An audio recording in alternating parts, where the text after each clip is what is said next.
अस्सलाम वालेकुम, मैं हूं Rukma Irfan Malik and welcome to another vlog. आज की इस वीडियो में मैं बात करना चाहूँगी तीन मौज़ूआत पर। आसिम जमील का इंतकाल नहीं हुआ, ये क्या मामला है, इसके कुछ फैक्ट्स आपके सामने रखेंगे। साथ ही साथ पाकिस्तान क्रिकेट टीम के कप्तान बाबर आजम की एक चैट लीक हुई है, ये क्या मामला है, किसने ये चैट लीक की है, ये तमाम फैक्ट्स आपके सामने रखेंगे। और आखिर में लाहौर का सबसे बड़ा मेगा प्रोजेक्ट, इनफैक्ट पंजाब का सबसे बड़ा मेगा प्रोजेक्ट ऑरेंज ट्रेन, इसमें गरीब आदमी का किस अंदाज में इस्तेसाल किया जा रहा है, करप्शन की कौन सी शेप जो है वो अब की बार सामने आई है, ये तमाम चीज़ें आपके सामने रखेंगे।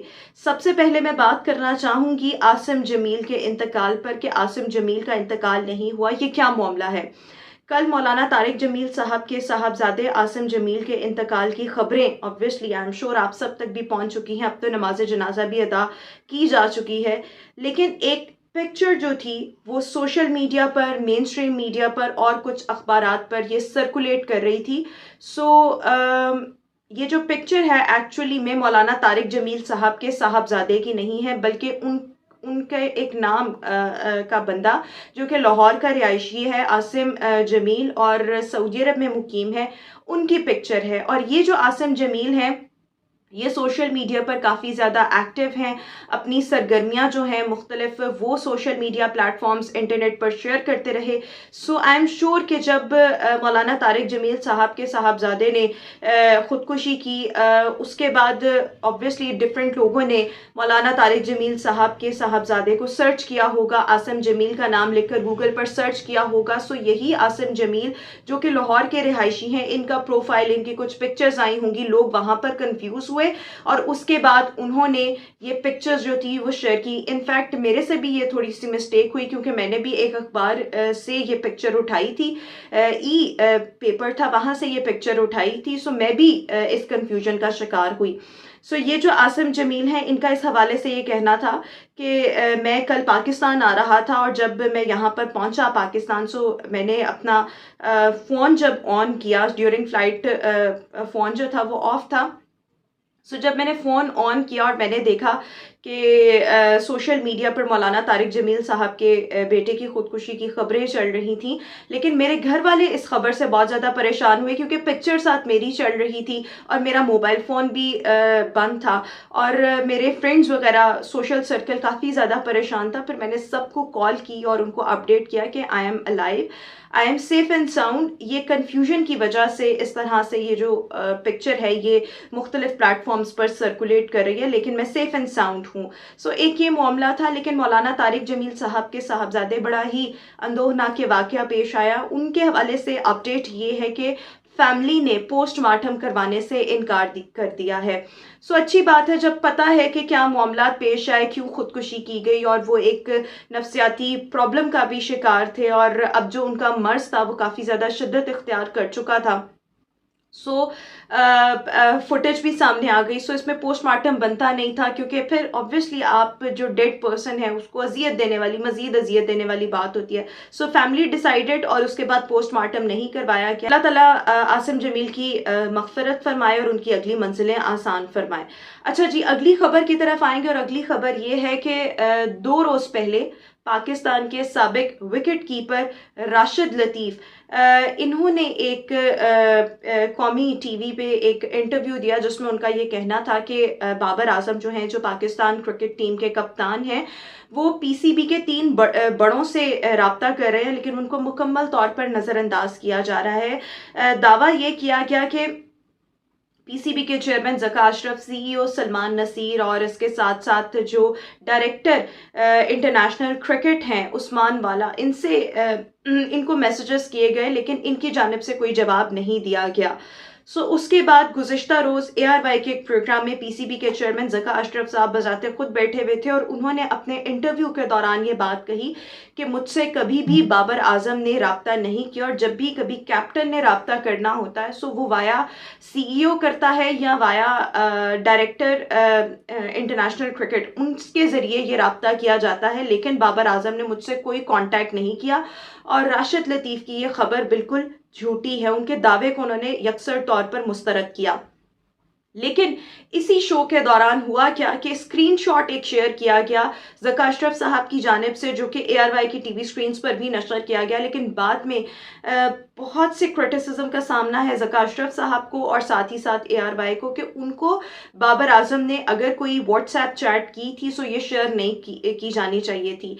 बेसिकली इस स्क्रीनशॉट में था क्या कि PCB के बेसिकली क्रिकेट बोर्ड के CEO हैं सलमान नसीर साहब, वो एक मैसेज करते हैं और बाबर आजम साहब से पूछते हैं कि क्या आपने चेयरमैन PCB ज़का अशरफ साहब से कोई रब्ता किया, क्योंकि इस हवाले से मुख्तलिफ खबरें जो हैं वो सोशल मीडिया पर सर्कुलेट कर रही हैं, जिसके जवाब में बाबर आजम का ये कहना था कि नहीं सलमान भाई, मैंने सर से यानी कि ज़का अशरफ साहब से कोई रब्ता नहीं किया।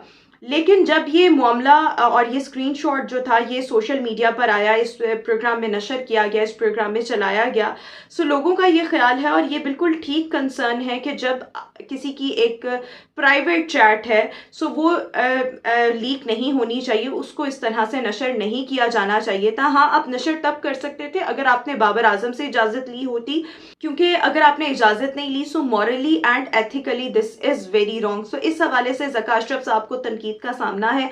और फिर इस हवाले से जो ARY न्यूज़ के एंकर थे जिन्होंने ये इंटरव्यू कंडक्ट किया, उनका भी इस हवाले से मौक़िफ़ मंज़र-ए-आम पर आया कि हम ये स्क्रीनशॉट नहीं चलाना चाहते थे, लेकिन ज़का अशरफ साहब ने ये बात की कि जब मुझे कोई एतराज़ नहीं, मैं आपको ये स्क्रीनशॉट शेयर कर रहा हूँ, so just go with it, आप चलाएं।